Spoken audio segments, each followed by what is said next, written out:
Di awal film kita diperlihatkan dengan sesosok karakter bernama Rose.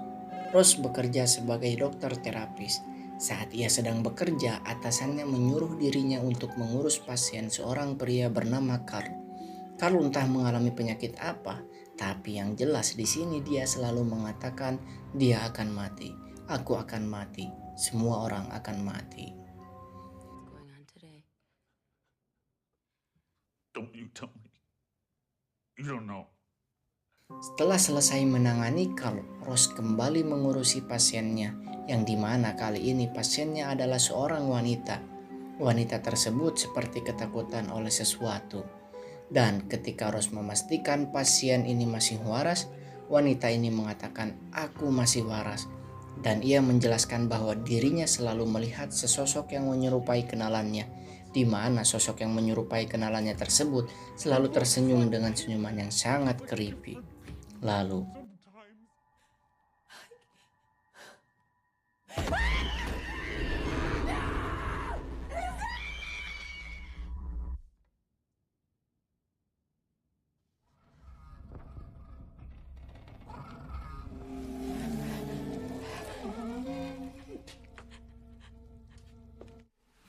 film pun baru dimulai.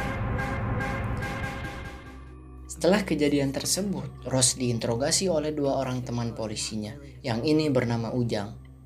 Dan ini gak usah pakai nama lah, karena dia hanya pemeran tambahan, tidak terlalu penting.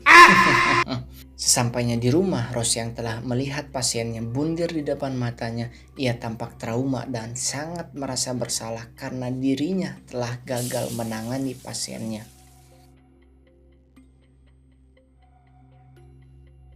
Di sini kita diperkenalkan dengan karakter baru, kita sebut saja Aswad. Aswad adalah tunangannya Rose, dan ini bukanlah perilaku yang patut kita contoh, karena hanya sebatas tunangan mereka berdua sudah seperti suami istri. Na'udzubillah tsumma na'udzubillah. Di keesokan malamnya, Rose dan Aswad pacarnya mengadakan pertemuan dengan kakaknya. Di sini kakaknya mengundang Rose dan Aswad untuk menghadiri ulang tahun anaknya yang kelima. Di keesokan harinya saat Rose sedang bekerja, ia tampak masih sering melamun karena trauma atas kejadian mengerikan yang ia lihat depan matanya. Lalu ia dihampiri Ujang yang menanyakan perihal kejadian kemarin. Di sini tampaknya Ujang menyukai Rose karena ia tidak sedang bertugas, tetapi Ujang tetap menemui Rose. Rose di sini bersikap jutek pada dirinya. Yang dilakukan Ujang ini dinamakan modus hello dek, seperti oknum polisi pada umumnya. Lalu Rose yang akan menemui atasannya. Di jalan ia melihat Carl yang menatap ke arahnya. Tidak seperti sebelumnya, Carl yang kemarin ketakutan, kini ia tersenyum creepy kepada Rose. Lalu, Carl, look at me. You're going to die. You're going to Help! This patient is 5150. He needs to be restrained. Carl mengatakan, "Kau akan mati, kau akan mati, kau akan mati." Hahaha. Di ruangan atasannya, si bos mengatakan bahwa Rose perlu beristirahat karena si bos menyalahkan Rose atas insiden bundir pasiennya tempo waktu. Dan si bos melanjutkan perkataannya, "Rose, kamu tampaknya sudah lelah bekerja 80 jam per minggu." Oleh karena itu, si bos memutuskan untuk mengistirahatkan Rose di rumahnya selama seminggu.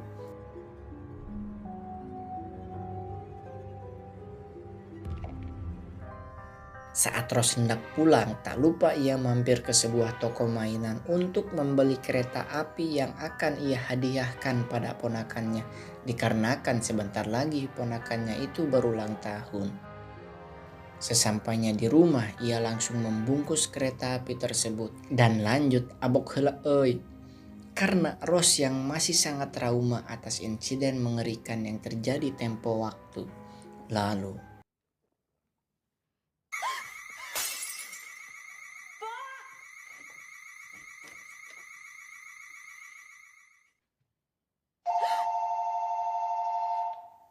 ya, alarm rumahnya pun tiba-tiba bersuara, menandakan ada sesuatu yang masuk ke dalam rumahnya. Lalu telepon pun berbunyi.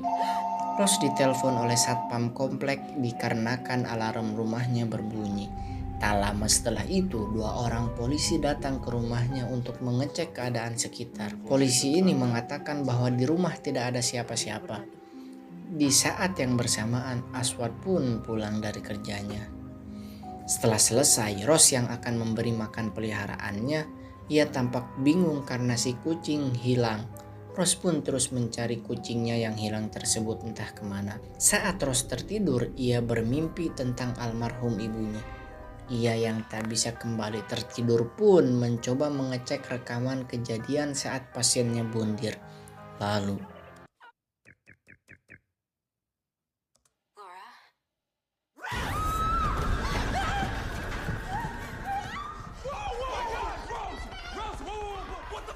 di keesokan harinya ia memutuskan untuk mendatangi psikiater.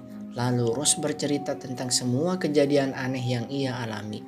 Si psikiater mengatakan bahwa pasien yang bundir di hadapannya hanyalah pemicu bagi luka lama yang Rose alami.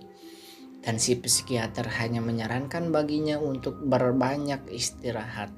Tapi kalau saya sih menyarankan agar Rose perbanyak bersolawat. Masya Allah, stay halal brother. Kemudian Rose pun menghadiri ulang tahun ponakannya. Tak lama setelah itu, saat ponakannya membuka hadiah pemberian Rose, lalu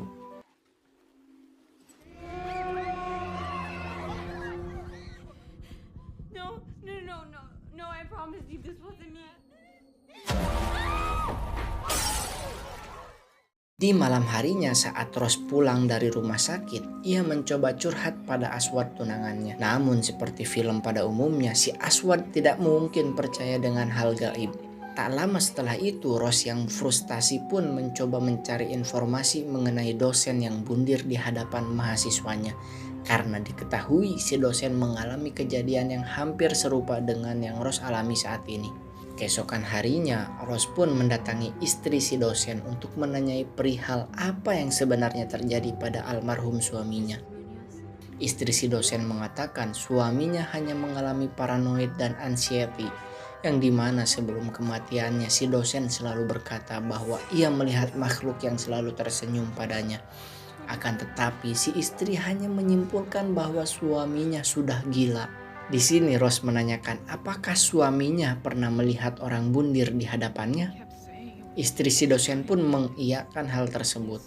Namun saat Rose menyimpulkan bahwa suaminya tidak gila, melainkan yang suaminya lihat itu benar nyata, lalu How fucking dare you? No, please.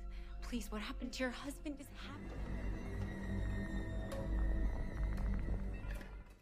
sepulangnya dari rumah istri si dosen, Rose pun memutuskan untuk mendatangi Ujang untuk meminta bantuannya. Di sini Rose meminta tolong untuk mencari tahu tentang kasus kematian si dosen. Dan saat sedang mencari berkas-berkas tentang si dosen, si Ujang pun menemukan kejadian yang sama, yaitu bundir yang dilakukan oleh seorang wanita bernama Angela, tepat di hadapan si dosen. Rose pun kembali meminta pada Ujang untuk mencari kasus serupa sebelum kasus bundirnya Angela. Ujang pun menemukan ada kasus serupa tepatnya 4 hari sebelum bundirnya Angela. Dan ia juga menemukan rekaman CCTV. Saat CCTV itu dibuka, pria itu bundir tepat di hadapan Angela. Lalu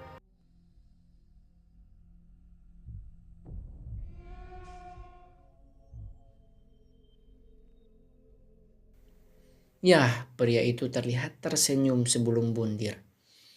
Di keesokan harinya ia mendatangi kakaknya untuk klarifikasi atas kado mayat kucing yang tempo waktu ia berikan pada anaknya, dan sekaligus meminta bantuan pada kakaknya tersebut. Namun saat Rose menjelaskan pada kakaknya bahwa ia terkena kutukan, ia pun tak mempercayainya dan mengusir dirinya. Lalu I'm not doing this.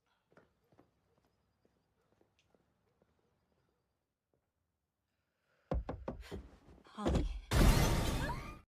di malam harinya saat Rose makan malam dalam mobil, ia ditelepon Ujang yang memberinya kabar bahwa ada 20 kasus yang sama dan 19 korban nyawa, di mana semua kasus tersebut memiliki keterkaitannya masing-masing. Dalam 20 kasus bundir tersebut hanya ada 1 orang yang selamat bernama Telly.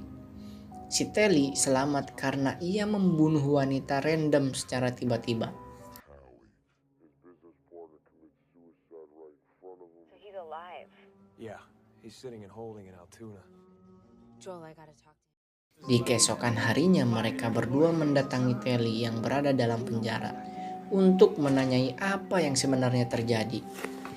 Di sini Telly menjelaskan bahwa cara satu-satunya agar bisa selamat dari kutukan ini adalah dengan membunuh seseorang dengan syarat ada satu orang yang melihatnya agar kutukan tersebut pindah pada orang yang melihat pembunuhan tersebut. Karena kutukan ini akan menyebar pada orang yang memiliki trauma dalam hidupnya. Semakin dalam trauma yang dialami orang tersebut, semakin kuat kutukannya.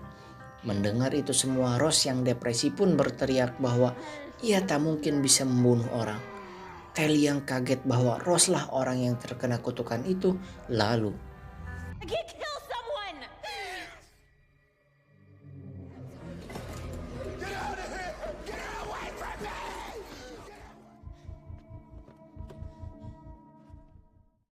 sepulangnya di rumah, Rose yang sedang melihat berkas-berkas pun didatangi oleh psikiater yang tempo hari ia datangi. Si psikiater mengatakan bahwa ia akan mengecek kembali keadaan Rose. Di tengah perbincangan mereka, Rose ditelepon seseorang. Saat Rose mengangkat telepon tersebut, ternyata yang menelponnya ialah psikiater yang mencoba menghubunginya sedari pagi. Lalu siapa yang di depannya? I've been trying your mobile all morning. I'm very concerned.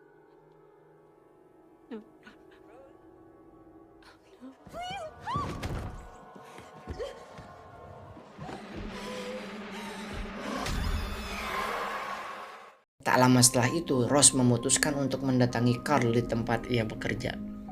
Untuk membunuh si Carl di hadapan atasannya, agar kutukannya berpindah pada si atasan. Lalu, Rose, what are you doing here?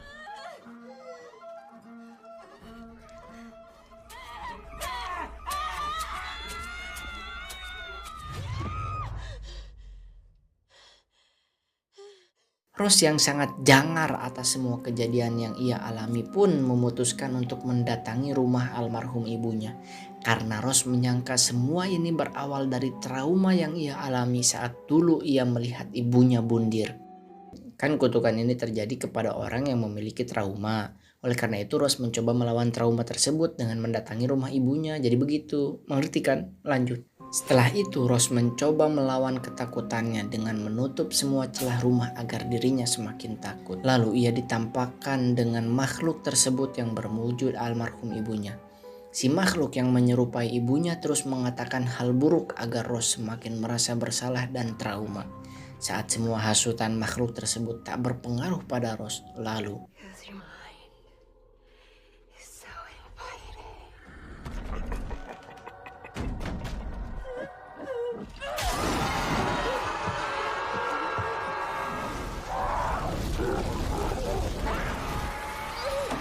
ya, Rose pun berhasil membakar rumah almarhum ibunya sekaligus dengan si makhluk yang berada di dalamnya.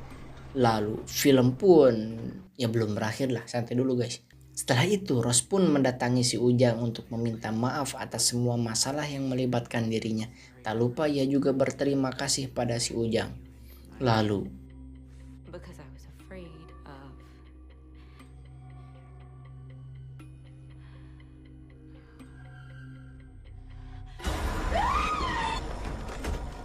ya, tiba-tiba ia kembali tepat berada di depan rumah almarhum ibunya. Saat Ujang yang asli datang, Rose menyangka Ujang yang ia lihat adalah makhluk gaib yang menyamar. Ia yang panik pun kembali masuk ke dalam rumah almarhum ibunya. Saat Ujang berhasil mendobrak pintu dan masuk ke dalamnya, lalu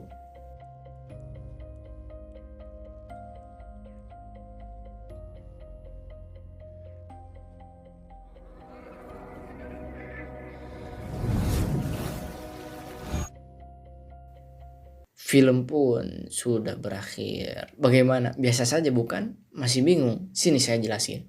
Jadi film ini menceritakan seorang dokter terapis yang memiliki trauma di masa lalunya dikarenakan ibunya bundir di hadapannya. Dan malangnya saat ia bekerja, ia menangani salah satu pasiennya yang terkena kutukan, di mana kutukan tersebut menyebar melalui pikiran orang yang mengalami trauma berat. Tepat sekali, Rose lah orangnya, karena Rose mengalami trauma berat. Dan saat ia terkena kutukan, ia pun mencoba mengakhiri semuanya dengan cara melawan trauma yang terjadi pada dirinya. Di sini traumanya si Rose adalah kematian ibunya Pinter. Naas bagi Rose, saat ia mencoba melawan traumanya, ia yang gagal pun malah melanjutkan kutukannya pada si Ujang. Terus bagaimana nasib si Ujang? Apakah si Ujang akan melanjutkan kutukannya pada kalian yang nonton? Ya tidak tahu, kutunya saya. Hikmah dari film ini adalah yang lalu biarlah berlalu. Jadikanlah masa lalumu sebagai pelajaran agar di masa depan kamu tidak kembali menjadi orang yang menyesal. Bejir. Hah? Apa? Rangkuman yang gak jelas. Ya tonton aja sendiri biar jelas.